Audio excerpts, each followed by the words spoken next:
préférant le Christ, bonjour et bienvenue à cette méditation en ce mercredi, la deuxième semaine du temps ordinaire. La première lecture du livre de Samuel que nous continuons à lire nous présente l'histoire de David, bien connu, de David qui détruit, qui descend Goliath, le héros des Philistins. Et il le fait avec une petite pierre.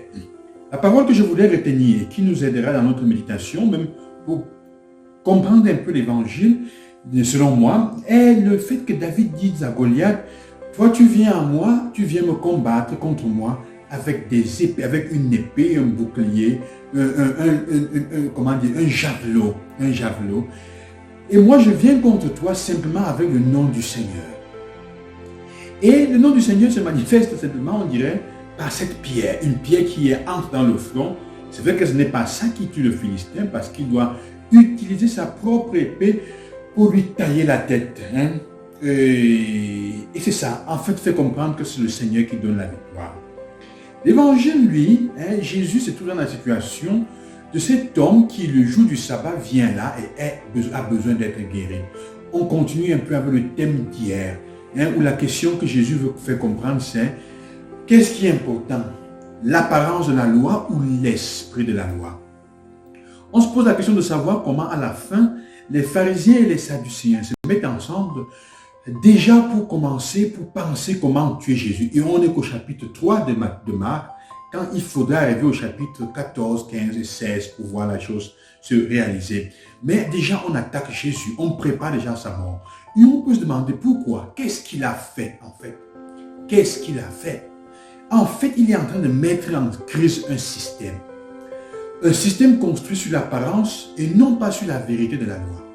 Pour les pharisiens, c'était mieux de laisser mourir un homme plutôt que de le toucher et de contredire, disons, leur façon de voir la loi. Jésus continue à leur faire comprendre, la loi est faite, le sabbat est fait pour l'homme et non pas l'homme pour le sabbat. Si la loi qui est donnée n'améliore pas la vie des personnes, ne permet pas de mettre la personne au centre, de la ranger, de te battre pour elle, alors elle n'est pas de Dieu. Elle n'est pas de Dieu.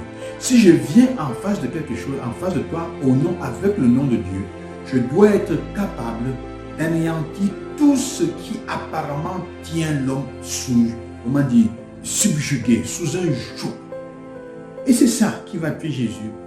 Imaginez un peu, frères et sœurs, combien de choses nous vivons et on n'arrive pas à s'en sortir parce qu'on est attaché on a toujours fait comme ça. On ne se pose pas la question, est-ce que la loi aide la personne qui est là? Ces jours, par exemple, dans certaines villes, en expérimentant, le trafic est bloqué parce qu'il faut que les véhicules de la canne passent. Le problème, ce n'est pas qu'ils passent. Le problème, c'est que pour faire passer un cortège dans un sens, on bloque tous les deux sens. Mais est-ce que ça aide? Et il y a des gens qui sont en train de sortir du travail et qui passent de 18h à minuit sur la route et on veut qu'elles apprécient la canne.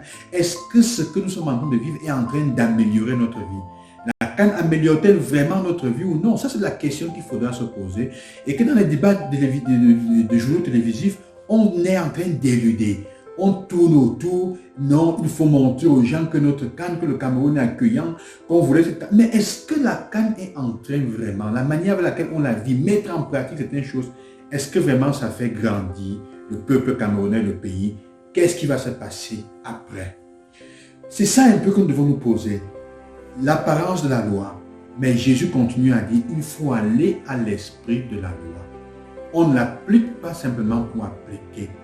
On pourrait arriver à un niveau de formation, ou si on veut dire, au niveau de croissance de la personne, de notre conscience, nous sommes invités à laisser le niveau physique et le niveau émotionnel pour entrer déjà dans le niveau qu'on peut appeler de transformation spirituelle. Vous savez, le niveau de transformation est le niveau où tu commences à te poser la question, est-ce que ce que je fais, la manière avec laquelle je vis, dans mon atelier, dans mon travail, dans ma maison, dans mes groupes, dans mon business, dans mon service de travail et dans mon équipe de travail, dans ma team, est-ce que il n'est pas temps de commencer à travailler pour construire une équipe qui soit capable de faire vivre les autres, où chacun en se sentant bien donne le meilleur de lui-même, plutôt que d'appliquer la loi en elle-même à tout prix pour le profit. Est-ce que la loi, la manière avec laquelle on l'a donnée, est-ce qu'elle nous aide à donner le meilleur de nous-mêmes, à être pleinement humain? Est-ce que ma manière d'appliquer la loi et le règlement rend les gens pleinement humains? Est-ce que ça soutient l'humanité des gens? Sinon, on n'est pas avec Dieu. Sinon, on risque de se trouver qu'un petit caillou comme ça lancé avec une bonne fronde va nous descendre parce que la personne qui viendra sera en train de marcher au nom de Dieu. Que le Seigneur nous garde toujours et qu'il nous aide à choisir et à rechercher toujours, à mettre en pratique les règles et les lois de façon à ce qu'elles relèvent, qu'elles mettent en réserve, qu'elles supportent et donnent à la vie des personnes une grande, un grand rayonnement. Que le Seigneur vous accompagne aujourd'hui et qu'il fasse de nous, non pas des exécuteurs de la loi, mais des hommes et des femmes capables de chercher l'esprit de la règle de la loi et même des recommandations qu'on veut pour améliorer la vie des autres. Bonne journée. À demain.